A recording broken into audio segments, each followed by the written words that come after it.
एक बार फिर से स्वागत है आप सभी का। जैसा कि आप सभी जानते हैं कि राजस्थान में पशुपालन को लेकर हमारी बात चल रही थी, जिसमें हमारा एक पार्ट हो चुका है। ये हमारी सेकंड क्लास है राजस्थान में पशुपालन को लेके, और इसी क्लास में हम इस टॉपिक को क्या कर लेंगे, पूर्णतः पूरा कर लेंगे। देखिए, हम इस टॉपिक को ज्योग्राफिकल तरीके से पढ़ रहे हैं, जिसमें अभी तक हमने बकरी और उनकी प्रमुख नस्लों को लेकर बात की। उसके बाद हमने पढ़ी भेड़ें और उनकी प्रमुख नस्लों को लेकर बात करी, और साथ ही में हमने पढ़ा गाय और उनकी जो प्रमुख नस्लें हैं उनको लेकर विस्तार से अध्ययन किया। आज की इस क्लास में हम राजस्थान में जो पशुधन है उसमें सबसे पहले अध्ययन करेंगे भैंस को लेके, और उनकी प्रमुख नस्लें कौन कौन सी है। कुछ महत्वपूर्ण बिंदु जो रहेंगे उनको लेकर भी इसमें अध्ययन करेंगे। साथ ही में हम उसके बाद ऊँट को लेके अध्ययन करेंगे और उनकी प्रमुख नस्लों को लेके। और अगर हम बात करें घोड़े और उनकी जो नस्ल हैं उनको लेकर भी, घोड़े की वैसे तो कोई नस्ल इस प्रकार की कोई पाई नहीं जाती, हम पढ़ेंगे। जैसे कि सर्वाधिक जो घोड़े हैं जो जालोर में पाए जाते हैं, न्यूनतम जो घोड़े हैं आप जानते हैं कि डूंगरपुर में पाए जाते हैं। प्रमुख नस्ल इनकी कोई विशेषताएं इस प्रकार की एग्जाम में नहीं पूछी जाती हैं, फिर भी आपको याद रखना है मालानी और काठियावाड़ी और मारवाड़ी।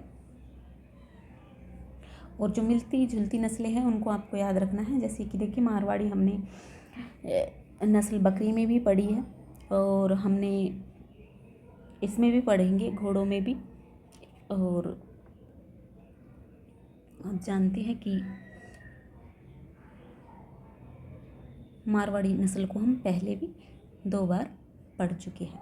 भेड़ में भी पढ़ी हमने मारवाड़ी नस्ल, और बकरी में भी पढ़ी, जो कि पश्चिमी राजस्थान में हमने पढ़ा था कि देखने को मिलती है। तो चलिए टॉपिक को स्टार्ट करते हैं। आवाज़ आ रही है सभी को, एक बार बता दीजिएगा, फिर हम टॉपिक को स्टार्ट करते हैं।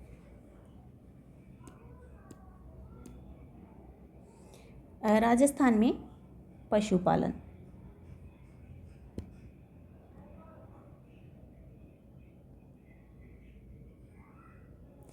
जिसमें हम आज अध्ययन करेंगे सबसे पहले भैंस। राजस्थान में जो सर्वाधिक भैंस है वो जयपुर और अलवर में देखने को मिलेगी। आपको न्यूनतम कहाँ देखने को मिलेगी तो बताएंगे हम, जैसलमेर जिले में। भैंसों में राजस्थान का उत्तर प्रदेश के बाद कौन सा स्थान है? दूसरा स्थान है।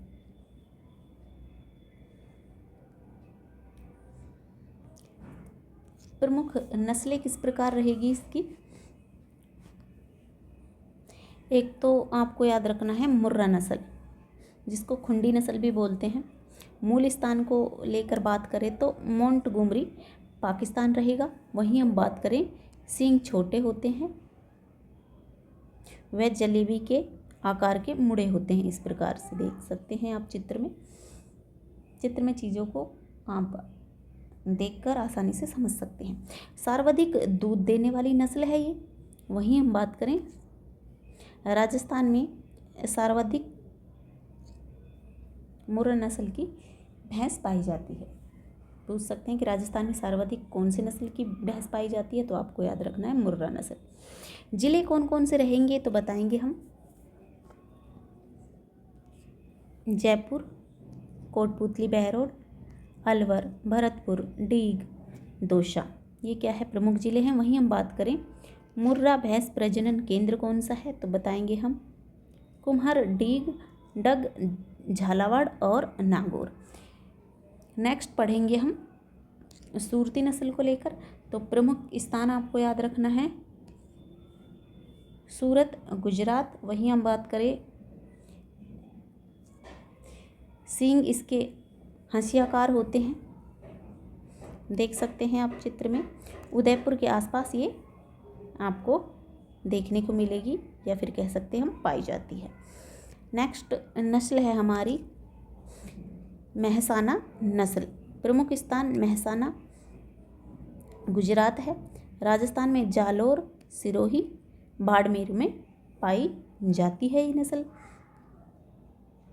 नेक्स्ट हमारी भैंस की नस्ल रहेगी भदावरी या फिर बदावरी। मूल स्थान को लेकर बात करें तो भदावरी आगरा है। रंग इसका देख सकते हैं आप, तांबा जैसा होता है इसका रंग। इसके दूध में सर्वाधिक वसा होती है। इस नस्ल में क्या होती है, सर्वाधिक वसा होती है, यानी कि सर्वाधिक फैट होता है इसमें।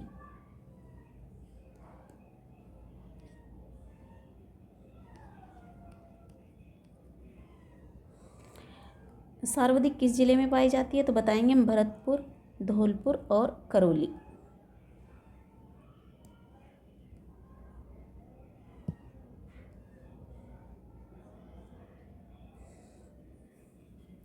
नेक्स्ट नस्ल है हमारी भैंस की जाफराबादी। मूल स्थान को लेकर पूछा जाए तो आपको याद रखना है काठियावाड़, गुजरात। दक्षिणी राजस्थान में पाई जाती है ये। वहीं हम बात करेंगे नागपुरी को लेकर तो मूलतः नागपुर महाराष्ट्र की नस्ल है। अन्य स्थान इसका है जमुना, रथ,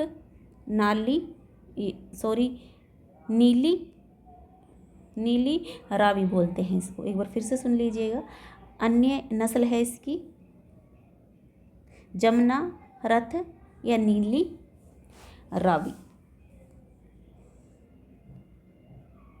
ठीक है, कुछ महत्वपूर्ण बिंदु है उनको लेकर भी बात कर लेते हैं कि भैंस प्रजनन वह अनुसंधान केंद्र वल्लभ नगर उदयपुर में है।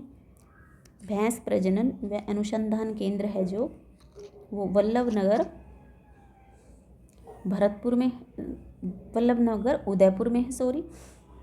देखिएगा, महत्वपूर्ण बिंदु कुछ पढ़ रहे हैं जिसमें हमने पढ़ा कि भैंस प्रजनन व अनुसंधान केंद्र जो है वो वल्लभ नगर उदयपुर में है।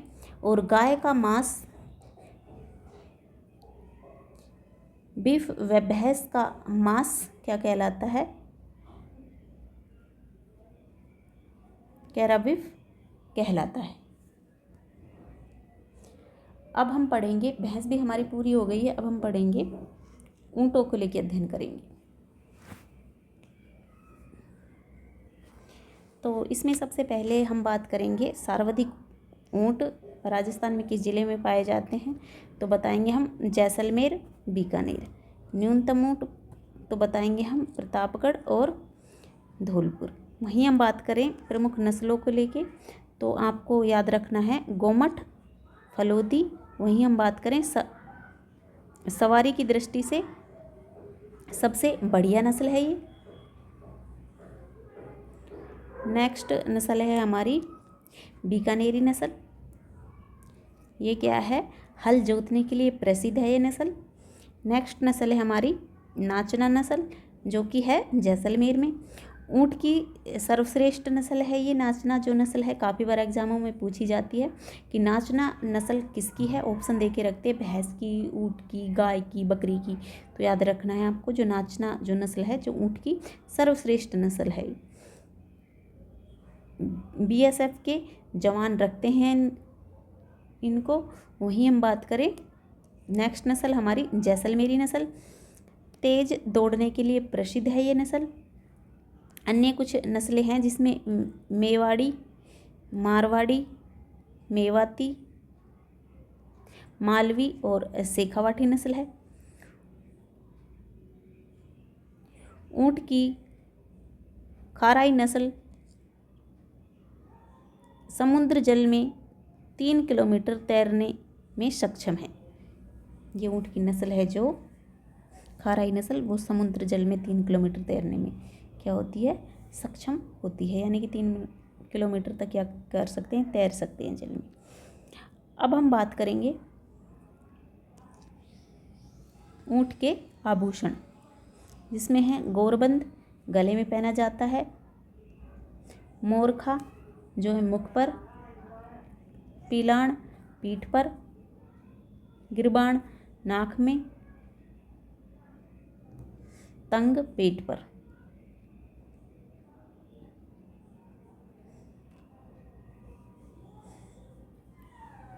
नेक्स्ट आपको याद रखना है ऊँटों का रोग,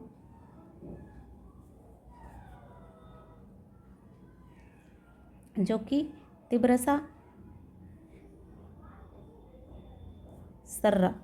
नेक्स्ट आपको याद रखना है केंद्रीय ऊँट अनुसंधान केंद्र, ये काफ़ी बार पूछा जाता है, रखने वाली बातें हैं, ऊँट का रोग याद रहे ना रहे, लेकिन आपको केंद्रीय ऊँट अनुसंधान केंद्र याद रखना है जोहड़बीड़ बीकानेर। ऊँटनी के दूध का मिनी प्लांट जो कि जयपुर में बनाया गया है, ऊँटनी के दूध का मिनी प्लांट। वहीं हम बात करें ऊँट पालक जाति रेबारी या राई का होती है, जो कि मारवाड़ में रहती है, अच्छे से जानते हैं सभी। उसके बाद हम बात करते हैं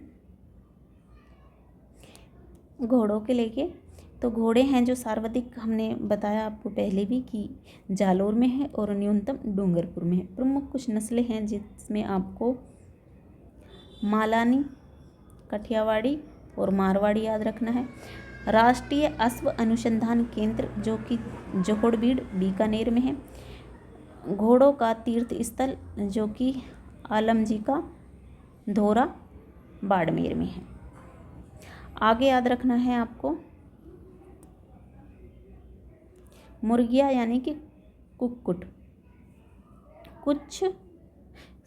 कुल पशु संपदा में हम देखिए, हमने पढ़ लिया, अब तक हमने बकरियां पढ़ ली है, हमने भेड़ पढ़ ली है, हमने गायें पढ़ ली हैं, उसके बाद हमने भैंस पढ़ी हैं, हमने ऊँट भी सभी पढ़ लिए हैं, घोड़े हम पढ़ चुके हैं। उसके बाद हम पढ़ रहे हैं बकरियां, जिनको कुक्कुट कहते हैं।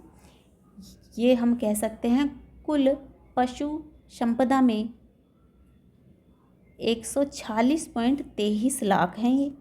वहीं हम बात करें अंडे उत्पादन में राजस्थान का स्थान कौन सा है, हमने पढ़ा था कि 13वां स्थान है। सर्वाधिक अंडा उत्पादन करने वाला जो ज़िला है वो है अजमेर। वहीं हम बात करें अजमेर को अंडों की क्या भी कहते हैं, सभी जानते हैं, अंडों की टोकरी अजमेर को कहते हैं। वहीं हम बात करें मुर्गी की स्वदेशी नस्ल है जो, वो याद रखना है आपको, बरसा, टैनी, असील या फिर कड़कनाथ, ये स्वदेशी नस्ल हो गई। मुर्गी की विदेशी नस्ल व्हाइट लैनहॉर्न सर्वाधिक अंडे देने वाली नस्ल है ये, और मांस इसका कहलाता है चिकन। वहीं हम बात करें प्रमुख रोग है जो रानीखेत या बर्ड फ्लू। राज्य पशुपालन प्रशिक्षण संस्थान है जो है अजमेर में। दूध से संबंधित महत्वपूर्ण बिंदु तो याद रखना है आपको, राष्ट्रीय दुग्ध दिवस जो मनाया जाता है वो 26 नवंबर को मनाया जाता है। विश्व दुग्ध दिवस जो मनाया जाता है वो 1 जून को मनाया जाता है। भारत का दूध उत्पादन में विश्व में कौन सा स्थान है, तो याद रखना है भारत का पहला स्थान है। सर्वाधिक दूध उत्पादन में उत्तर प्रदेश के बाद राजस्थान का कौन सा स्थान है, तो राजस्थान को आपको याद रखना है। सर्वाधिक दूध उत्पादन में उत्तर प्रदेश का राजस्थान में दूसरा स्थान है। वहीं हम बात करेंगे राजस्थान में सर्वाधिक दूध उत्पादन वाले ज़िले कौन से हैं, तो याद रखना है आपको अलवर और जयपुर है। राज्य की सबसे पुरानी डेयरी कौन सी है, तो पद्मा डेयरी जो अजमेर में है वो क्या है, सबसे पुरानी है। राजस्थान का प्रथम डेयरी वह फूड साइंस महाविद्यालय है जो उदयपुर में है।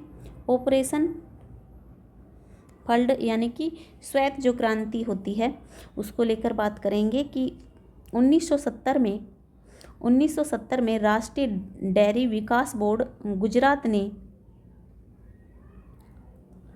आणंद गांव से श्वेत क्रांति की शुरुआत की। श्वेत क्रांति के जन्मदाता है जो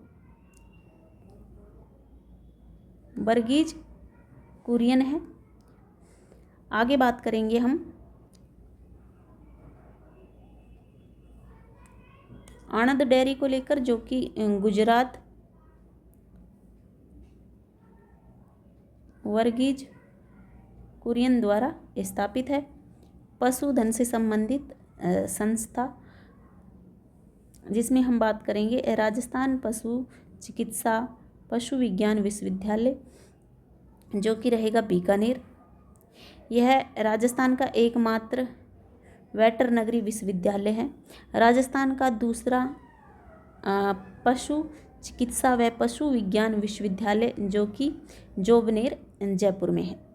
आगे बात करेंगे हम राजस्थान पशुधन विकास बोर्ड, जो कि जामडोरी जयपुर में है। राजस्थान का एकमात्र पक्षी चिकित्सालय, राजस्थान का एकमात्र पक्षी चिकित्सालय, जो कि जोहरी बाजार जयपुर में है। केंद्रीय पशु प्रजनन केंद्र याद रखना है आपको, पूछा जा सकता है कि केंद्रीय पशु प्रजनन केंद्र कहाँ पे है, तो सूरतगढ़ गंगानगर में है। पशुधन विकास की कुछ योजनाएं हैं जो इस प्रकार रहेगी। राजस्थान में प्रथम पशुधन विकास नीति, जो कि 17 फरवरी 2010 में अपनाई गई। वहीं हम बात करें पशुधन निःशुल्क आरोग्य योजना, जो कि इसकी डेट भी आपको याद रखनी है, 15 अगस्त 2012। अब हम बात करेंगे मुख्यमंत्री दुग्ध उत्पादन संबल योजना, जो कि 1 अप्रैल 2013 से क्या की गई, शुरू की गई। दुग्ध उत्पादन को 5 रुपये प्रति लीटर की दर से अनुदान राशि जारी की जाती है। नेक्स्ट आपको याद रखना है देवनारायण पशुपालक आवासीय योजना। इसकी आधारशिला अगस्त 2020 में कोटा में रखी गई। कोटा शहर के पशुपालकों के लिए आवास, पशु रोड एवं पशुचारण भंडार की सुविधा हेतु आवासीय योजना विकसित की इस योजना के माध्यम से। नेक्स्ट और लास्ट आपको याद रखना है कि कामधेनु पशु बीमा योजना प्रारंभ को लेकर बात करें तो बताएंगे हम 6 सितंबर 2023 को गुलाबपुरा भीलवाड़ा से प्रारंभ। प्रत्येक परिवार के 2 दुधारू गाय भैंस पशुओं का अधिकतम 40,000 रुपये तक प्रति पशु बीमा निःशुल्क किया जा रहा है। उम्मीद करते हैं कि ये टॉपिक आपको यहाँ तक समझ आया होगा। अगर आपका किसी भी प्रकार का कोई डाउट है तो आप हमें कमेंट करके बता सकते हैं। अगर आप हमारे चैनल पे पहली बार आए हैं तो चैनल को सब्सक्राइब करके हमें सपोर्ट ज़रूर कीजिएगा। किसी भी प्रकार का कुछ भी जो भी डिस्टर्बेंस इन क्लासों के बीच में होता है उन सभी के लिए माफ़ी चाहेंगे। देखिए सर ने ये बहुत अच्छे और प्यारे नोट्स बनाए हुए हैं। अगर आपको ये चीज़ें समझ में नहीं आती है तो साथ ही में चित्र लगाए हुए हैं सर ने, आप उसके माध्यम से इन चीज़ों को समझ सकते हैं और याद भी रख सकते हैं, क्योंकि हमारा जो माइंड है जो मैपिंग को, चित्र को ज़्यादा टाइम तक क्या करके रखता है, कैप्चर करके रखता है। उम्मीद करते हैं कि ये जो नोट्स हैं आपके तैयारी में मील का पत्थर साबित हो। तो मिलते हैं आपको अगली क्लास में नए टॉपिक के साथ। जब तक स्वस्थ रहिए, मस्त रहिए और अपना ध्यान रखिएगा। Thanks for watching guys. जय श्री कृष्णा, राधे राधे।